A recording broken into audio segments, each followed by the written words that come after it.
Өзі Алмаз Акунжанович, бұл азыркы министр здравоохранениянын кличкасы бар екен. Черный хирург деген.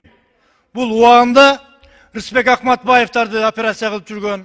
ОПГ-нын балдарын бекитип алып барып, ок тийгендердин же бычак жегендерди алып барып, үйүндө же бекитип операция кылып жүргөн.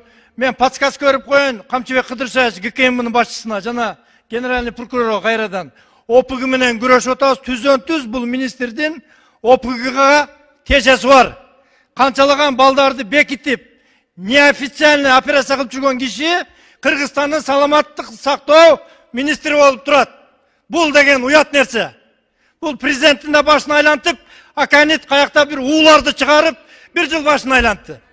Эми жалпы Кыргыз элин башын айлантып, өлүмгө көбөйүп кетти. Буга чара көрүшүбүз керек. Урматтуу Алмаз Акунжанович, кече мен Туркияда жүрдүм, бир мемориалден клиника көрдүм, обследовать. Косный мосту алмаштыра албай кыргыз баласы жүрүптүр, 20 жаштагы аэропортто иштейт экен. Телефонун сурасаңар берем. Манас аэропортто үйлөнө элек бала экен. Мен өзүм обследованиямдан отказ кылдым дагы, жана жигитте айттым. Десем, Туркия мамлекети 150 квота бериптир, Алмаз Акунжанович. Операцияларга. Бирок ошону жалаң таныш билиштери министрдин туган урук жанабысынын влияниясы менен гана бөлүнүп атыптыр. Жанагы Туркиянын Кыргызстандагы посолунун, мен бул боюнча Руслан Казакбаев менен да сүйлөштүм.